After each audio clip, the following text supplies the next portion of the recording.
Alors, selon vous, le sommet de l'Organisation de coopération de Shanghai symbolise-t-il davantage la coopération que le G7? Je pense qu'en soi-même, c'est une prouesse et c'est une réussite. Surtout si on compare la réussite de ce sommet avec la confusion à laquelle on a assisté lors du sommet du G7. Mais vraiment, ce qui se dessine ici, c'est qu'entre le président Xi Jinping et le président Poutine, il y a là une dynamique qui est en train de se créer et ils sont en passe d'être de véritables locomotives pour cette organisation.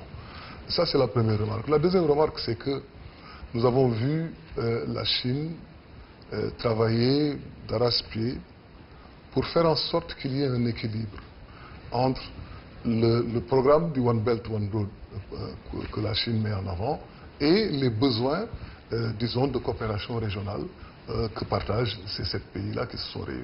Le troisième niveau, c'est que quand même, à l'heure où il y a eu, sur le plan international, ce grand dilemme que pose l'Iran, notamment le retrait des États-Unis de l'accord nucléaire sur l'Iran, voir que le sommet de Shanghai ait ouvert ses portes à l'Iran et lui donne non seulement le statut d'observateur, mais présente des signes qui montrent qu'à terme, l'Iran pourrait adhérer à ce sommet. Je pense qu'en soi, c'est une grande prouesse et c'est une grande réussite.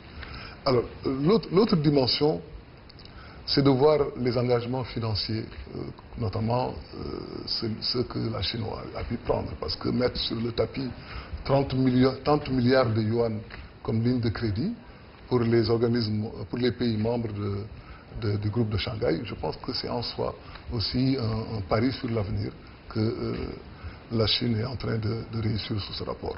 Alors, Monsieur Fall, quelle expérience de coopération les pays africains peuvent-ils tirer du sommet de l'Organisation de Shanghai? On est là en face d'une opportunité extraordinaire pour le continent. L'opportunité de réussir ce que les pères de l'indépendance avaient rêvé. C'est-à-dire créer un marché africain, créer un continent uni. Et je pense que ce qui est en train d'être fait, notamment la création d'un marché commun africain, pour lequel quelqu'un comme le président Kagame a été un peu le fer de lance, il faut le dire. Je crois qu'il y a un esprit de Kigali qui est en train de souffler sur le continent et qu'il faut encourager pour qu'en très peu de temps, qu'on taise les petites querelles, qu'on taise les petites divergences pour aller à l'essentiel. La création d'un marché commun africain, l'industrialisation du continent, la mobilisation des moyens financiers nécessaires pour le développement du continent, mais surtout faire en sorte que l'initiative de la majorité des Africains puisse se traduire du point de vue concret de leur développement économique et social.